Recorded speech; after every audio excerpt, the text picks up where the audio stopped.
नमस्कार बंधु बान्धवीসকল মনোজ উপাধ্যায় ইউটিউব চেনেললৈ সকলোকে স্বাগতম জনাইছোঁ। আজি মই আপোনালোকৰ মাজত এটা অতি ভাল খবৰ লৈ আহিছোঁ, গতিকে খবৰটো জানিবলৈ আপোনালোকে ভিডিঅ'টো স্কিপ নকৰাকৈ শেষলৈকে চাব। বন্ধু বান্ধৱীসকল, ভাল খবৰটো হৈছে যে আসাম ফৰেষ্ট ডিপাৰ্টমেণ্টত বহুকেইটা পোষ্টৰ চাকৰিৰ এডভাৰটাইজমেণ্ট ওলাইছে। গতিকে বলক আজি আমি এই ভিডিঅ'টোৰ জৰিয়তে সেই এডভাৰটাইজমেণ্টত কি লিখা আছে গোটেইখিনি কথা আলোচনা কৰোঁ। Recruitment for 144 post of forester, 11 post of stenographer grade 3, 812 post of forest guard, 35 post of surveyor, 28 post of mouth, 1 post of carpenter and 50 post of driver under forest department Assam. আৰু এই এডভাৰটাইজমেণ্টটো পাব্লিছ হৈছিল যোৱাকালি অৰ্থাৎ 24 মে 2020 আৰু ইয়াৰ application starting date 25 মে 2020 অৰ্থাৎ আজিৰ পৰা আৰম্ভ হ'ব আৰু ইয়াৰ লাষ্ট ডেট হৈছে 25 জুন 2020। গতিকে বন্ধু বান্ধৱীসকল আপোনালোকে পলম নকৰাকৈ আজিৰ পৰা 25 জুন 2020 আগে আগে অনলাইন এপ্লাই কৰি ল'ব। যেহেতু ইয়াত লিখা আছে যে no application will be received thereafter অৰ্থাৎ 25 জুন 2020 পিছত কোনো ধৰণৰ এপ্লিকেশ্যন ৰিচিভ কৰা নহ'ব। আৰু ইয়াত post wise number of vacancies কেইটাকৈ আছে আৰু লগতে পে স্কেল বা চেলাৰী কিমানকৈ দিয়া হ'ব গোটেইখিনি কথা এডভাৰটাইজমেণ্টটোত উল্লেখ কৰা আছে, আপোনালোকে চাব পাৰিছে। ঠিক একেদৰে ইয়াত category wise reservation distribution of post as per post based roster are as under. গতিকে কেটেগৰী ৱাইজ আনৰিজাৰ্ভত কেইটা পোষ্ট আছে OBC, MOBC, SC, ST plain, ST hill লগতে EWS। যদি আপোনালোকৰ EWS চাৰ্টিফিকেট আছে তেন্তে আপোনালোকে EWSৰ লাভ উঠাব পাৰিব। EWS চাৰ্টিফিকেট সাধাৰণতে ইকনমিকেলি উইকাৰ ছেকশ্যন বুলি কোৱা হয়, যিবোৰ জেনেৰেল কাষ্টৰ কেণ্ডিডেট থাকে তেওঁলোকক দিয়া হয় যাৰ yearly income less than 8 lakh হয়।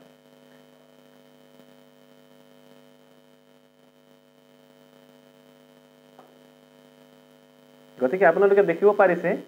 যে কেটেগৰী ৱাইজ পোষ্টবোৰ কেনেধৰণে ডিষ্ট্ৰিবিউশ্যন কৰা আছে, নাম্বাৰ অফ পোষ্ট মেলৰ কিমান আছে, ফিমেলৰ কিমান আছে। আৰু ইয়াত এটা ইম্পৰ্টেণ্ট কথা লিখা আছে যে though no post is reserved for ST plain or ST hill male and female and EWS female for the post of stenographer grade 3, ST plain female for the post of surveyor OBC, MOBC and ST plain male and female for the post of mahout and OBC, MOBC, SC, ST plain, ST hill and EWS male and female for the post of carpenter. Candidate of these categories may also be appear and will be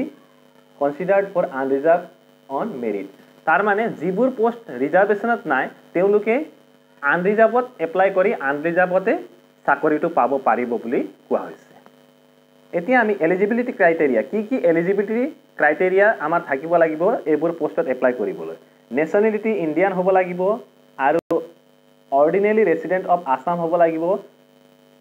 he must have register any employment exchange of Assam. গতিকে বন্ধু বান্ধৱীসকল যদি আপোনালোকে এইবোৰ পোষ্টত apply কৰিব বিচাৰে তেন্তে আপোনালোকৰ এমপ্লয়মেণ্ট এক্সচেঞ্জৰ চাৰ্টিফিকেটখন থাকিব লাগিব, তেতিয়াহে আপোনালোকে এপ্লাই কৰিব পাৰিব। যদি আপোনালোকৰ কাৰোবাৰ এমপ্লয়মেণ্ট এক্সচেঞ্জৰ চাৰ্টিফিকেটখন নাই তেন্তে অতি সোনকালে বনাই ল'ব।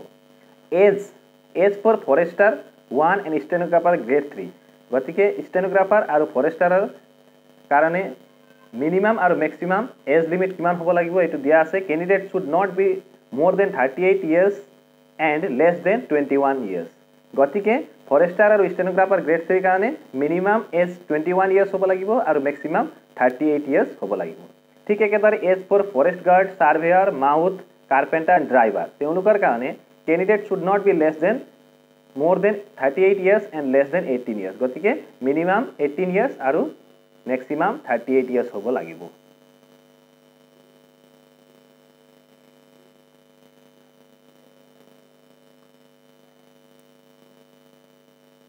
ৰিলেক্সেশ্যন যিহেতু এজ ৰিলেক্সেশ্যন কিছুমান কাষ্টৰ কাৰণে দিয়া হয়, যিবোৰ ৰিজাৰ্ভ কেটেগৰী থাকে তেওঁলোকৰ কাৰণে ৰিলেক্সেশ্যন দিয়া আছে, সেইটো আপোনালোকে যিহেতু ইয়াত চাব পাৰিব। আৰু ইয়াত আৰু এটা ইম্পৰ্টেণ্ট কথা লিখা আছে, যিসকলে আগতে 2016 যিটো এডভাৰটাইজমেণ্ট ওলাইছিলে আসাম ফৰেষ্ট ডিপাৰ্টমেণ্টৰ বিভিন্ন পদৰ কাৰণে তেওঁলোকে যদি কিছুমানে ইয়াত নিৰ্দিষ্ট কিছুমান পোষ্ট দিয়া আছে ফৰেষ্ট গাৰ্ড আৰু কাৰ্পেণ্টাৰ দুইটা পোষ্টত সেই সময় যদি এপ্লাই কৰিছিল তেন্তে বৰ্তমান সেইবোৰ পোষ্টত এপ্লাই কৰাৰ প্ৰয়োজন নাই বুলি কৈছে আৰু যদি তেওঁলোকে বাকিবোৰ পোষ্টত সেই সময়ত এপ্লাই কৰা নাছিল তেন্তে তেওঁলোকে ফৰেষ্টাৰ আৰু কাৰ্পেণ্টাৰ ফৰেষ্ট গাৰ্ড আৰু কাৰ্পেণ্টাৰ বাদ দি বাকিবোৰ পোষ্টত এতিয়াও এপ্লাই কৰিব পাৰিব বুলি লিখা আছে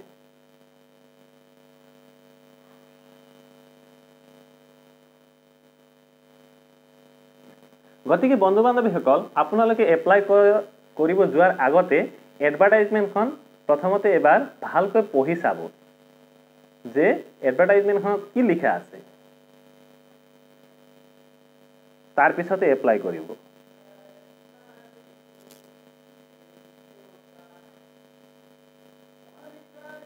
এতিয়া আমি এডুকেশ্যনাল কোৱালিফিকেশ্যন আমাৰ এডুকেশ্যনাল কোৱালিফিকেশ্যন কি হ'ব লাগিব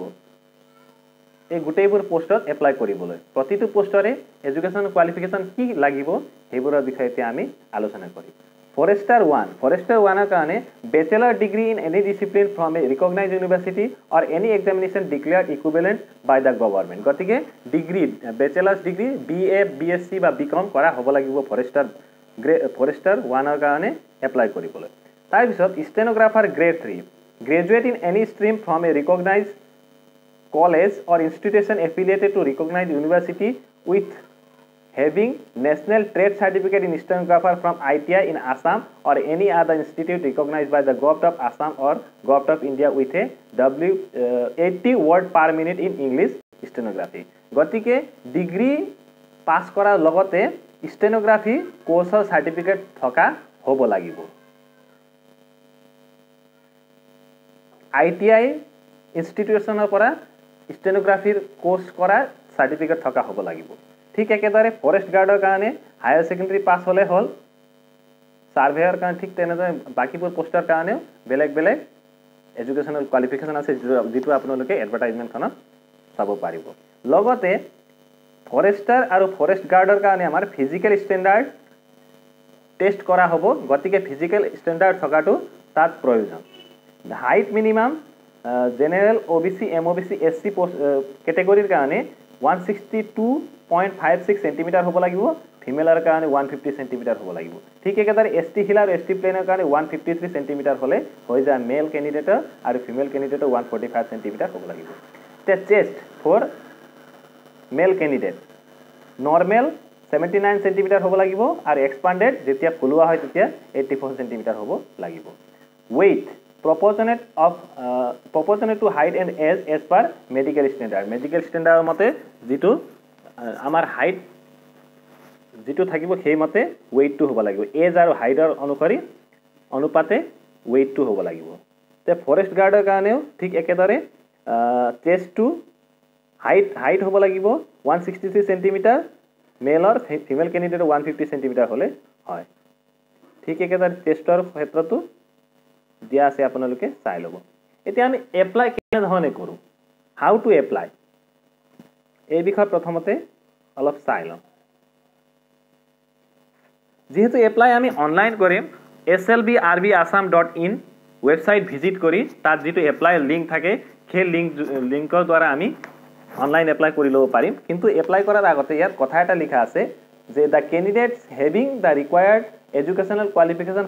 for post as mentioned above may apply for the post of submitting their first preference, second preference and third preference. গতিকে এপ্লাই কৰোতে আমি প্ৰতিটো পোষ্টৰ কাৰণে প্ৰিফাৰেন্স দি ফাৰ্স্ট প্ৰিফাৰেন্স কোনটো পোষ্টৰ দিম সেকেন্ড প্ৰিফাৰেন্স কোনটো পোষ্টৰ দিম বা থাৰ্ড প্ৰিফাৰেন্স কোনটো পোষ্টৰ দিম সেই হিচাপে আমি এপ্লাই কৰি লব পাৰো আৰু ইয়াত এপ্লাই প্ৰচিডিউৰ কিছুমান টাৰ্মছ এণ্ড কণ্ডিশনছ আছে এপ্লাই কৰোতে যেহেতু photo size signature size educational document কি আপলোড কৰিব লাগিব গোটেইখিনি কথা ইয়াত লিখা আছে যেটো আপোনালোকে চাব পাৰে ইয়াত সিগনেচাৰ যেটো কিমান KB বা কিমান MB ৰ ভিতৰত হ'ব লাগিব গোটেইখিনি কথা লিখা আছে আৰু সিগনেচাৰ কেনে ধৰণে কৰিব ফটো কেনেকুৱা থাকিব ব্যাকগ্ৰাউণ্ড কালাৰ কি থাকিব গোটেইখিনি কথা লিখা আছে তে ডকুমেন্টস কি লাগিব বা এপ্লাই কৰিব লাগিব না সৰি আপলোড কৰিব লাগিব না সেইবোৰ কথা কোৱা হৈছে গতিকে গোটেইখিনি টাৰ্মস এন্ড কন্ডিশনস আৰ প্ৰসিডিউৰ কোয়ালিফিকেশনস গোটেইখিনি এডভাৰ্টাইজমেন্টৰ উল্লেখ কৰা আছে আৰু ইয়াত কিছুমান ইম্পৰ্টেন্ট কথা লিখা আছে যে কিছুমানে যদি এক্স সাৰ্ভিসম্যান হয় বা এক্সপেৰিয়েন্স আছে ফৰেষ্ট ডিপাৰ্টমেন্টত আগতে কৰা তেওঁলোকক কিবা প্ৰিফাৰেন্স দিয়া হ'ব বুলি লিখা আছে যে তেওঁলোকৰ কিবা এটা নম্বৰ দিয়া হ'ব সেই ক্ষেত্ৰত আৰু লগতে যদি এনসিসি সাৰ্টিফিকেট আছে বা আগতে কিবা তেনেকুৱা ধৰণৰ কাম কৰা সাৰ্টিফিকেট আছে তেন্তে তেওঁলোকক কিবা এটা মাৰ্ক এক্সট্ৰাকে দিয়া হ'ব গোটেইখিনি কথা ইয়াত উল্লেখ কৰা আছে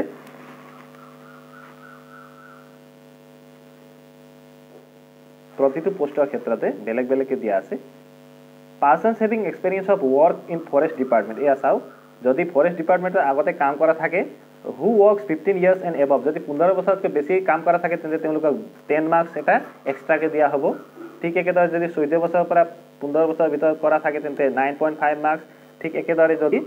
minimum 2 years 1 years to 2 years কাম করা থাকে তেতিয়াও তেনুলোকে 3 মার্কস এক্সট্রা পাবো বুলি লিখা আছে আর স্পোর্টস যদি sports home guards sports certificate আছে তেতিয়াও আপোনালোকে মার্ক এক্সট্রা পাবো আর হোম গার্ডস কৰা যদি আছে আগতে তেতিয়াও পাবো প্রিফারেন্স তেনুলোকক এক্সট্রা মার্ক দিয়া হবো যদি এনসিসি সার্টিফিকেট আছে তেতিয়াও পাবো এনসিসি সি সার্টিফিকেট যদি আপোনাৰ হাতত আছে তেতিয়া হলে 5 মার্কস পাবো যদি এনসিসি এর সার্টিফিকেট আছে তেতিয়াও 2 মার্কস এটা পাবো আপোনালোকে গতিকে বন্ধু বান্ধৱীসকল যদি ভিডিওটো আপোনালোকে ভাল পায় তেন্তে লাইক কৰিব আৰু যিমান পাৰে শেয়াৰ কৰিব নিজৰ বন্ধু বান্ধৱীৰ সৈতে যাতে তেওঁলোকেও গম পায় যে নতুনকৈ অসমত বহুকেইটা ফৰেষ্ট ডিপাৰ্টমেন্টৰ পোষ্ট ওলাইছে গতিকে তেওঁলোকে এই সুবিধাটো ল'ব পাৰে সুযোগটো ল'ব পাৰে আৰু এই সোণালী সুযোগটো যাতে কোনেও নেহেৰুৱায় গতিকে যিমান পাৰে সোনকালে লাষ্ট ডেটৰ আগে আগে এপ্লাই কৰি ল'ব আৰু এনে ধৰণৰ লেটেষ্ট জব আপডেট পাবলৈ চেনেলটো আপোনালোকে সাবস্ক্ৰাইব কৰিব আৰু যিমান পাৰে সকলোৰে লগত শেয়াৰ কৰিব thank you so much thank you for watching the full video